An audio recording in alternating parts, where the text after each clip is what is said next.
All right. Hey there, crypto friends, crypto fiends, and the somewhat less popular but yet always appreciated crypto sex machines. That elaborate introduction was from myself, John Prince, coming to you live from Burbank, California. Sunshine, palm trees. Too many people. Anyways, you're listening to yet another episode of Coin of the Week. Brand new show here on Supernet Radio where every week we pick a different coin to go over with a fine-tooth comb. You know, as I kick things around my room here. Check it out. Go up the dress. Touch the belly. You know, all that fun stuff. I'll tell you about the technology, the features, innovations, anything that's worth talking about. So, as we explained last week in our introductory show, we all know there's a shitload of alts on the market right now. And it seems like more and more just pop up every day. You know, if you're interested in any coin, it's always good to read as much as you can about that coin. You know, check out the website, take a look at the white paper, see what people are saying about it, you know, on the forums. And, you know, leading in that, one of the most important things to remember when investing in any altcoin is don't believe the hype. Yeah. So look for real substantive information. Don't just get caught up in the emotion of the crypto game. You know, because it's like a hyper-speed 24/7 stock market. And, you know, it's easy to get caught up. It's easy. So trust your instincts, you know. If it sounds too good to be true, it probably is, you know. So, you know, and no matter what it is, just remember, buy low, sell high. And that's it. You'll be golden. So, anyways, this week, we're going to take a look at Diamond. DMD, Diamond. Now, some of you might know about this coin. It's an interesting one, in my opinion. I've always liked Diamond for a few reasons, you know, that I'll get into in a little bit. It's just one of those coins that I just kind of got stuck on. I'm not like a fan of diamonds or anything like that. Personally, I'm a white gold type of dude, but anyways, Diamond. Ticker abbreviation DMD. Diamond started out in the summer of 2013. According to the current lead developer, Kryptonit, quote, the original developer was on a coin-making spree, and one of his creations was Diamond. Basically, it was a coin that was created and abandoned by the original developer. So, a lot of people liked the name, and the issuance cycle was attractive and interesting, you know, to miners. It was originally intended one coin per block, with a random block bonus. You know, it was like 8 coins, one of 80, I think. It's irrelevant, but so yeah, a coin supply of 4.38 million to be created. So that was another attractive property of this coin. It wasn't super rare, but it was rare enough. 4.38 million. It made it to be, you know, I kind of call it the Goldilocks zone. So over 8 years of its proof of work cycle, 4.38 million. So, and then topping off the list of the features, the proof of stake mechanism is 50%. But we'll get into a bit how that changes a bit later. But now I think, you know, with the proof of work and the proof of stake, those are some pretty round numbers, you know. It's a decent Goldilocks zone if there were one for cryptocurrencies, you know. Under 5 million coins, 50% proof of stake, you know, not too hot, not too cold. You know, I'm a fan of rare coins, so, you know, the 4.38 million was attractive to me too as an investor, even though I don't own much of them. But it's just if you have something unique, keep it that way. No need to saturate the market. No need to have a million dog coins out there. But reminds me of coins like Fiber. 625,000 coins. That's a rare one. So, anyways, DMD. Anyway, DMD, as I said, came around the summer of 2013. Originally, the algorithm was a script. It was a script coin. After the dev abandoned the coin, however, the community took place, and the algorithm actually changed from script to Groestel, which is another one of an attractive algorithm for myself. But this is another community takeover coin, a prominent subject we're finding. We had XMR last week. That was also a community takeover coin. But, so yeah, by December, the takeover was announced. DMD started this new path. So, Diamond ended up being the world's first coin to undergo a complete algorithm change. And like I said, the algorithm change was from script to Groestel. Now that was in December of 2013. Some of you may or may not be familiar with Groestel, GRS. It's a miner-friendly algorithm, largely GPU-friendly. Although you could mine it on a CPU, it's got that quite of an edge difference there, though. It's been around for a little while. So I think the only other coins that use the Groestel algorithm right now would be Groestel coin. It's the signature Groestel algorithm coin. GRS, I think it's on Polo. And Digibyte. DGB, you might also be aware of that coin. They've got multi-algo offerings, so they have a Groestel option in their multi-algo offerings. So yeah, Groestel is, at this time, it's known to be completely ASIC resistant. So home miners, I've always said that Groestel is your algorithm. If you have miners, I wish we had more Groestel coins actually, but they're extremely friendly to power and heat issues and such. So it's a great GPU coin. Anyways, little side note, Groestel, the name, it's actually an Austrian potato dish. Quite similar to the American hash. So you see where I'm going with this, right? Where Groestel comes from. So, anyways, on or around April 23rd, 2014, DMD switched from script to Groestel. I think it was a great move for the coin, this algo switch. Effectively, the coin, turned Diamond from just another script coin, whose rarity could have been equally exploited by a powerful ASIC or two in it, to a brand new coin, backed by an interesting algorithm with interesting new features, just fresh. So, to read a few stats on Groestel, on Diamond, Groestel specifically, 4.38 million total coins, low transaction fee at 0.001 DMD, fast and secure transactions with 6 required confirmations, proof of work block solving target time, 60 seconds, proof of stake block solving target time, 600 seconds, difficulty retargets every block,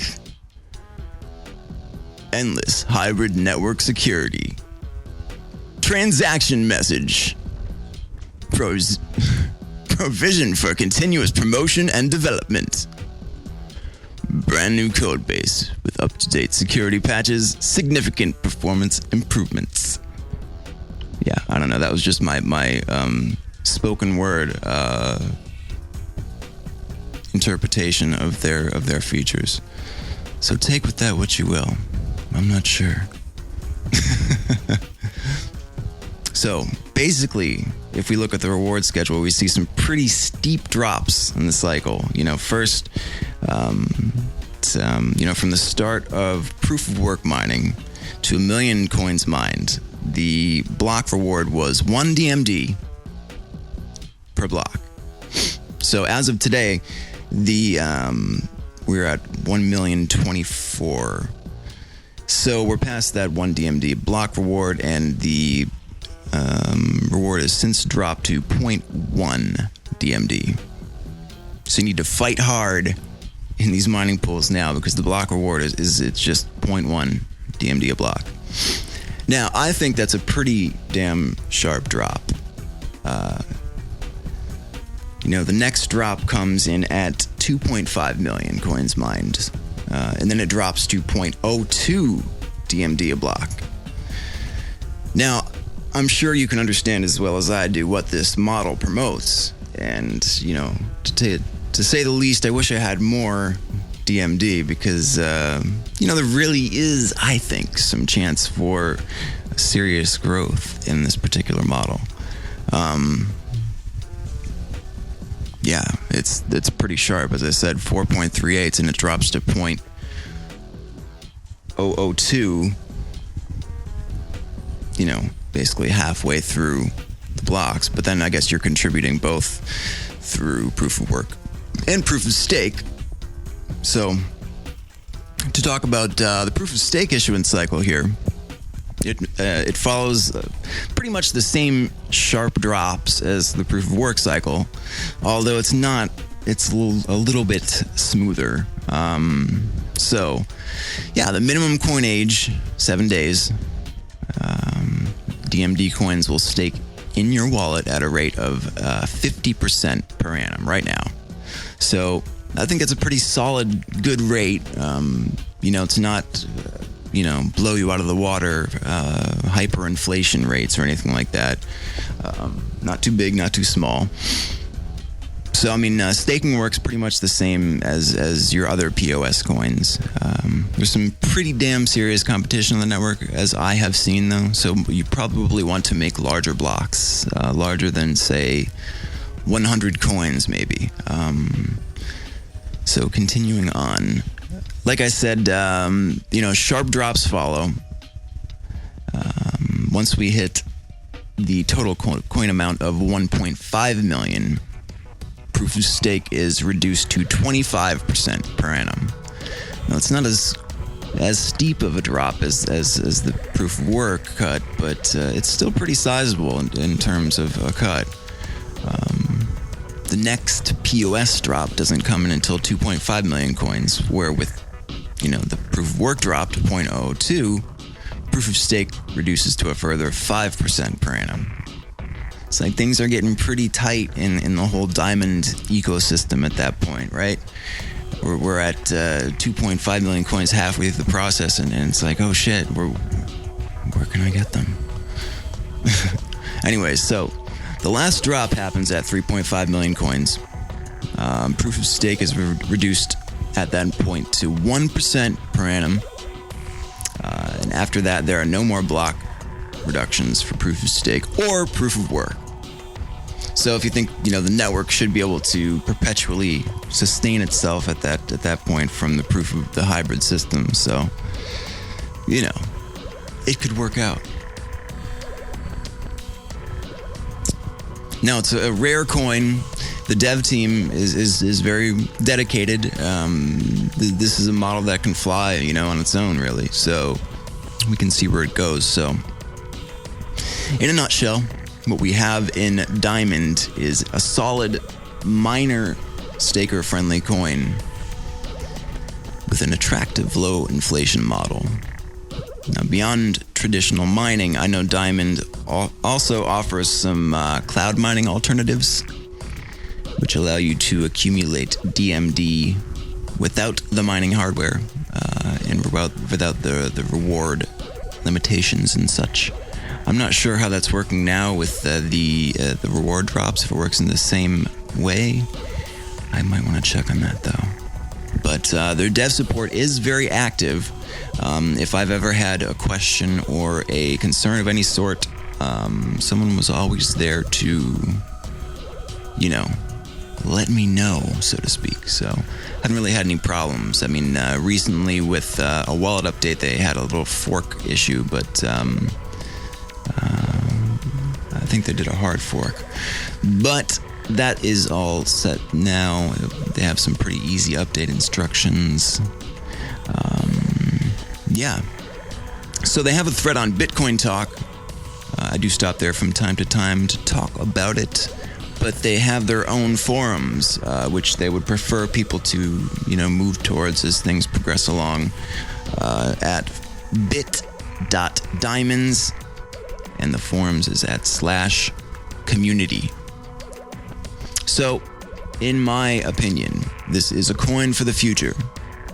I'd say it's a long-term investor's coin, type of coin, because the block reduction cycles definitely reflect that. But at this point, since the first reduction has come to pass, now is probably the time, to get in on the diamond train, so to speak. I think we could easily see a pretty sharp upsurge in price here sometime in the near future. Anyways, so getting with exchanges here, which is a bit of an ugly spot, I believe, for Diamond in my mind. Right now, the only worthwhile place to trade Diamond is Cryptsy. Let me get the full regalia on there, yes. No, but there's a market on Cumcord. I'm not sure if you're familiar with that exchange, but it's not. There isn't a whole lot of volume on it. So Cryptsy has the lion's share of the volume, and you probably would want to buy and sell Diamond on there. And yeah, I know what you're saying. For the most part, I agree. But this coin isn't out to win any hype awards. After the collapse of MintPal, Use Cryptos, I asked, what's the deal with the exchange support? And I was told that, after the collapse of MintPal and Use Cryptos, they just stopped looking for exchanges, and they believe that as things progress with Diamond's age, volume should naturally increase, and exchanges will list them organically. So, I think that's a pretty good approach. It's an honest way to... I'd like to see them on some other exchanges, but, we understand what that entails in a lot of cases as well, with, payments and whatnot. So I like this approach. I'll often say, a good product should speak for itself. So if things start to really roll, we could see a rush of volume and have other exchanges rushing to create a market for them. So you never know. And even though I know we all know the standard blocks have dropped to 0.1, they do have a good multi-pool at multipool.bit.diamonds. I've used it for quite a while, actually. They have a whole litany of options, SHA-256 script and such. It's pretty easy. What you do is you just type in your DMD address, and they give you a personalized BTC address that's linked to the DMD account. And you can use it at any multi-pool, NiceHash, WestHash, YA, yet another multipool.com, and just put in the DMD address, the DMD BTC address, as the BTC payout, and you'll get Diamond directly to your wallet. It's a pretty neat way, pretty neat system to get coins. So, yeah. The Diamond price, it's hovering around 52K right now, 52K sat. It's been pulling itself up from a drop to about 42, 43 that happened right before the reward cut. I'm not sure why that happened, but who knows? It could have been for a litany of reasons, but it gave quite a few people the chance to pick up some cheap diamonds, though. So I'd say it anywhere under 50 is a good buy for it. It's at 52 right now. I mean, it might be a good time to jump in. I mean, I'd like to see what happens when, if other exchanges hop on this coin. So, yeah. It's definitely a coin to keep your eye on, people. So check out the thread on Bitcoin Talk, or the site bit.diamonds. And that's about it. So, that's all I've really got to talk about this week, about Diamond Coin. I think it's an interesting enough coin. It's definitely one to check out. So, with that, I will leave you till next week, folks. All right. Have fun.